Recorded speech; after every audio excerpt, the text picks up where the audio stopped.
Assalamualaikum warahmatullahi wabarakatuh. Perkenalkan, saya Tiar Putri Diniar dengan NIM 0402222093 akan mempresentasikan mengenai materi kandungan pokok dari Al-Quran. Simak penjelasan saya sampai selesai. Baik, yang pertama yaitu ada pengertian dari Al-Quran. Secara etimologi, Al-Quran berasal dari bahasa Arab, masdar dari kata qoro'a, yaqro'u, dan Qur'anan, yang berarti bacaan. Al-Quran adalah pedoman utama bagi umat Islam yang merupakan firman Allah Subhanahu wa Ta'ala dan diwahyukan kepada Nabi Muhammad SAW.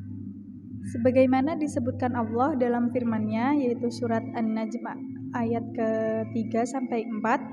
Mari kita dengarkan bersama suara dari Syekh Abdurrahman As-Sudais. وَمَا يَنطِقُ عَنِ الْهَوَى إِنْ هُوَ إِلَّا وَحْيٌ يُوحَى. Baik,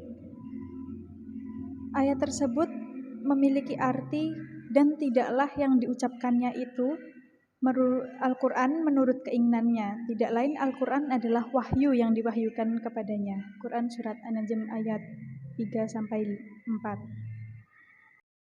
Selanjutnya, adapun pengertian dan penjelasan menurut ahli. Menurut Ad-Jujad, penulis kitab Ma'anil Quran, berpendapat bahwa kata Al-Quran mengandung arti penghimpunan yang di dalamnya menghimpun intisari ajaran-ajaran dari kitab-kitab suci sebelumnya. Nah, Al-Quran itu adalah firman Allah Subhanahu wa Ta'ala yang secara garis besar dapat dijangkau akal pikiran manusia yang terbatas, dan ada beberapa pokok isi kandungan mengenai Al-Quran, yaitu yang pertama ada keimanan atau tauhid, yaitu ajaran-ajaran tentang kepercayaan atau keimanan kepada Allah Subhanahu wa Ta'ala. Yang kedua ada ajaran tentang ibadah, yaitu pengabdian makhluk kepada Kholiknya.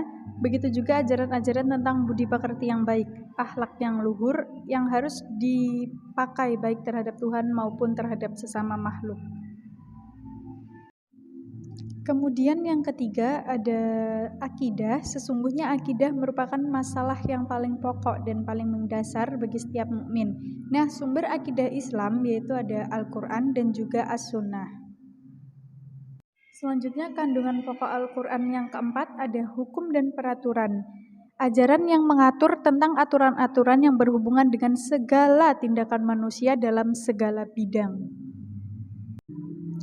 Kandungan pokok Al-Quran yang kelima yaitu ada dasar ilmu pengetahuan. Al-Quran juga berisi dasar-dasar ilmu pengetahuan dalam berbagai bidang. Oleh karena itu, umat Islam diwajibkan menggali, mempelajari, dan menyelidiki agar dapat membawa manusia kepada kemajuan dan kesejahteraan. Kandungan pokok Al-Quran yang terakhir yaitu ada riwayat atau cerita. Riwayat atau cerita mengenai perjuangan yang dialami oleh para nabi dan rasulnya, dan juga bangsa-bangsa terdahulu. Nah, maksud utama dari kisah-kisah tersebut adalah agar manusia mengambil pelajaran yang berharga. Dalam Al-Quran juga menyatakan bahwa tidak semua cerita nabi diungkapkan kisahnya. Dalam surat Quran surat Ghafir ayat 78. Nabi-nabi yang disebut dalam Al-Quran dinilai memiliki keterkaitan dengan peristiwa penting dalam sejarah umat manusia. Selanjutnya ada pendapat dari para ahli. Saya mengambil pendapat dari Abul A'la Al-Maududi, yaitu tokoh politik dari Pakistan. Beliau menyebutkan Al-Quran menyebutkan tentang berbagai planet, bagaimana menciptakannya, membicarakan tentang manusia, dan berbagai panorama alam semesta. Dari penjelasan yang sudah saya jelaskan dapat diambil kesimpulan bahwasannya Al-Quran diturunkan oleh Allah SWT kepada Nabi Muhammad untuk pegangan hidup bagi umat manusia, karena di dalamnya terkandung petunjuk-petunjuk untuk kehidupan dunia dan di akhirat. Selanjutnya ini ada pesan untuk semuanya atau quotes ya.